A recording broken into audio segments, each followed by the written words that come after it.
Hello, distinguished viewers from every corner of Indonesia. I'm Audrey Widodo, and I'm honored to be your host for today's event, the 4th edition of the SHIMIZU Premium Interview. Our agenda for today revolves around engaging discussions between two influential business leaders who have been playing a crucial role in Indonesia's development in diverse industries. Despite coming from different backgrounds of expertise, there's common ground to be shared. So let's find out what that is. Without further delay, let's extend a warm welcome to our first guest, Mrs. Christina Suriadjaja, a high-level business leader in the field of property technology. Mrs. Christina is the co-founder of Travelio, a leading online residential rental management company in Indonesia, established in late 2016. Welcome, Mrs. Christina. Now let me introduce to you Mr. Akiyama Kohei, the Chief Representative of SHIMIZU Corporation Jakarta office, a renowned construction company known for its innovative technologies. Good afternoon, Mr. Akiyama-san. Good afternoon, Audrey-san. Thank you for the introduction. To start our discussion, let us hear a brief introduction about Travelio from Mrs. Christina. All right. Thank you so much, Audrey, for having me as well. Just straight into it, a brief introduction about Travelio. Travelio is Indonesia's largest property rental management firm.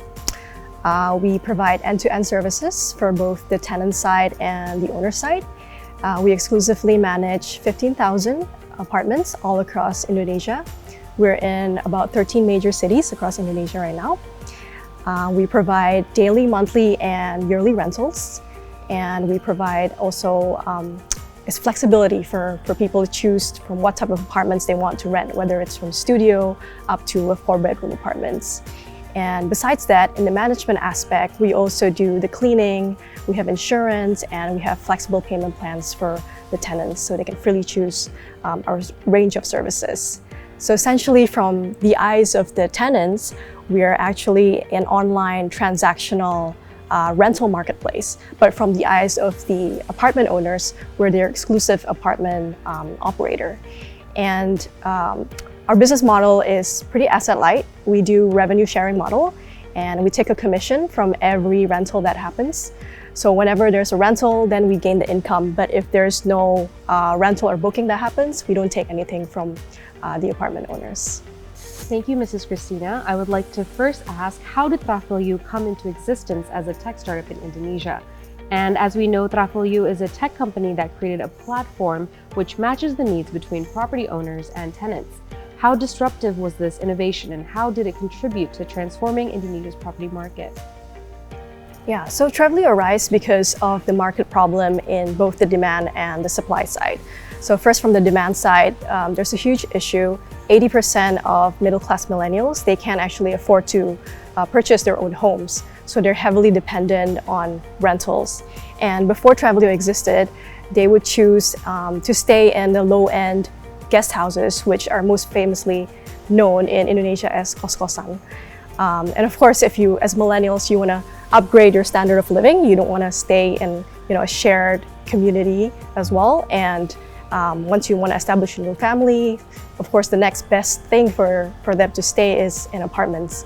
And that's a higher standard of living. But then the issue in the market is that if you want to stay in an apartment, you have to rent for 1 year and you pay 1 month deposit. So that's 13 months in advance, which is a huge hefty payment that middle-class millennials have to pay. And it's not very conducive for them. And then whereas from the supply side, there's actually a 50% vacancy in the entire Indonesia, meaning if you see an apartment, 1 in 2 apartments are actually empty, which is huge. But then again, from the developer's point of view, there is a very high sales rate. So 85 to 90% sales rate in the past decade, which is huge. So as a developer, when you build apartments, essentially, it's quite easy for you to sell the properties. But then again, these properties are actually bought by apartment investors. So they're not actually staying in the apartments that they've purchased. And it's only for investment purposes, whether it's for their kids or for capital gains in the future. That's why it's left empty. And the disruption in Travelio is that we allow the tenants to stay for flexible daily, monthly, or yearly rentals. We don't offer any upfront guarantees to the owners as well. It's all very asset light, and we offer a flexible payment plan. We're the first one in Indonesia that allows tenants to rent 100% online transaction. And if you want to rent for a year, you can actually pay monthly, biannually, or quarterly. So you don't have to put up the hefty lump sum payment up front. It's easy for them, it's affordable, it's an apartment, you get the security, you get the facilities, everything's great. So that's how we've been disruptive in the market. Thank you, Mrs. Christina. That's very interesting. Now, on that note, how does Travelio plan to move forward? With frequent talks of the tech winter, how does Travelio plan to tackle this challenge and continue to persevere? Yeah, I think to continue with this challenge and the tech winter and everything that's going on around the world, which has been pretty tough in our industry, we're going to stick with our core business model, which is asset light and commission-based as well. And from the past, ever since COVID, we've been monitoring our spending. So what we've been telling, as part of the management, what we've been telling our team is that we need to focus on efficiency and also profitability. And fortunately enough, last year was actually a remarkable year for us because we've been able to show that we can attain a positive net profit for 3 months in the whole of last year, and also a full-on entire company profitability in terms of net operating income, which I think is a good testament of how sustainable our business model is, and it shows good management practice. Moving forward, we're still going to focus on efficiency and profitability in 2024 onwards, but from a business level, we're going to focus on finding different other sources of revenue, because right now our revenue composition, 60% is actually from room rentals and 40% is actually from ancillary, such as the cleaning, the installments and insurance or repairs. So we're going to try to bump up that side of the revenue.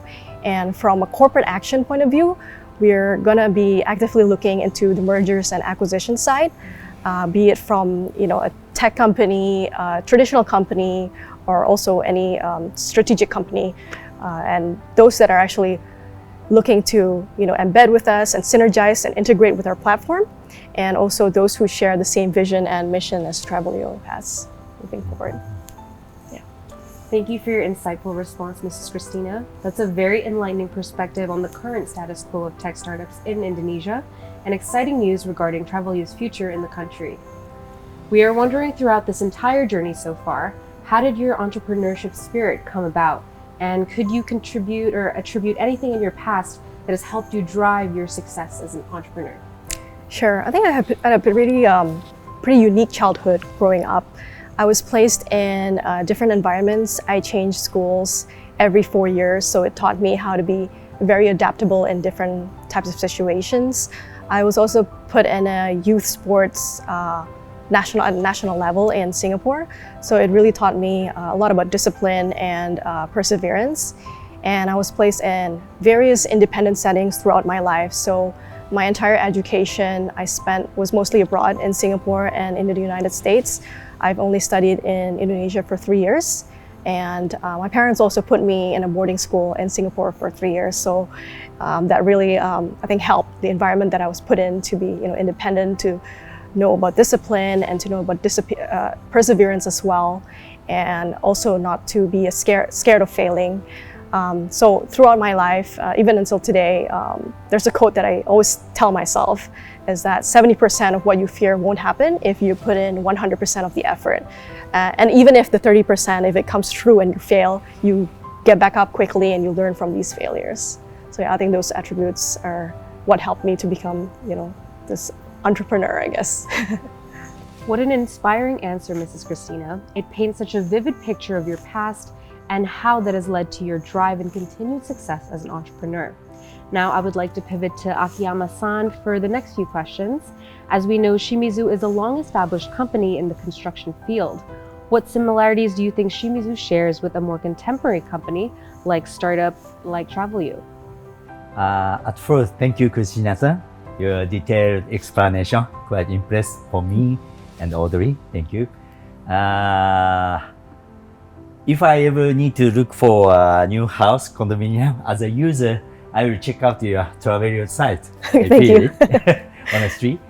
And the Shimizu Corporation has 220 years ago established. So quite one of the longest history traditionally company in Japan, Shimizu Corporation. But also we, SHIMIZU Corporation, 220 years ago, started with venture spirit.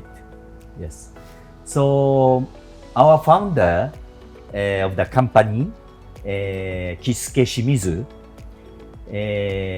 he left his hometown. He went to Edo, now called Tokyo, and by himself to chase his dream to become a carpenter. Then when he was 21 years old, he started his own business as a carpenter to make his dream. So that was the beginning of our company, Mr. Shimizu. So also, so I feel there is a common ground between you and me. Both Travelio and Shimizu are creating new values for customers, clients, utilizing digital technology. We are a construction company, but one of the latest corporate keywords is beyond the construction now. So, and we are utilizing digital technology to stay at the top of our game. So you might wonder what means beyond the construction. Shimizu is aiming to become a smart innovation company and accelerating innovation, utilizing digital transformation now to create value that is ahead of time. Now, speaking of innovation, just recently Shimizu launched its brand new innovation and human resource development facility called Novare in Tokyo. Can you elaborate to us the importance of this new facility to Shimizu? Firstly, let me explain the meaning of novare. Novare is a Latin verb that means to create and to renew. And it is also the origin of the word innovation. So this facility, we collaborate with various partners to implement activities beyond the construction business, aiming to nurture talent and develop our company for a resilient and sustainable society over the next 50 years and more. So Novare also has an accelerator function to collaborate with diverse companies, including startup companies. So I would like to take you to there in the near future, Christina-san. Okay. It's also worth noting that this year, 2024, marks the 50th anniversary of Shimizu Jakarta office. What does this milestone mean for you, Akiyama-san, and what do you plan to do during your leadership to commemorate this? Yes, thank you. This year, exactly, Shimizu Jakarta office will be 50th anniversary in Jakarta, Indonesia. I would like to appreciate strong support of our clients, partners, and our staff, because we could not come this far without them. So my motto is Kerja bersama, maju bersama. So we continue to improve together with our clients, partners, and our staff for the next half century and more. So to close this discussion, I would like to ask both of you, what do you think each company can learn from one another given the different origins, fields of expertise, and practices of your respective companies? And what do you hope to see from each other in your future endeavors? Mrs. Christina, if you'd like to start. Sure. So from our side, aside from business sustainability, we also want to ensure enduring relevance in the industry or as management in the company as well, because we want to foster a culture of continuous innovation regardless of our company's age and size in the future as well. So this entails successfully passing down the entrepreneurial spirit to all employees, just like Shimizu has for the past 200 years. Mr. Akiyama-san? Okay, thank you so much for your warm words, Christina-san. In my opinion, company size and industry difference really doesn't really matter. And I learned so much from your Travelio's business model today. I hope both companies keep growing so we can become essential companies for the people and the country of Indonesia. I really wish Travelio continues growth and success more and more in future.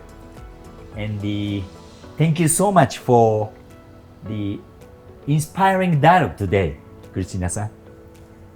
And you helped me remember our company's original DNA, Venture Speed. As we wrap up this insightful session, I want to extend a sincere appreciation to our esteemed guests, Mrs. Christina Suriadjaja and Mr. Akiyama Kohei, for sharing their insight in today's engaging discussion. Their perspectives on the visions of Travelio and SHIMIZU Corporation, along with their shared spirit of driving innovation, have been truly enlightening. To our viewers, we thank you for spending your time with us listening in on this discussion. We hope that this interview has provided you with new insight regarding key industry players in Indonesia and how they contribute to the future of our nation. We eagerly look forward to your return for our next engaging dialogue. Until next time, I'm Audrey Widodo, bidding you farewell from this edition of SHIMIZU's Premium Interview.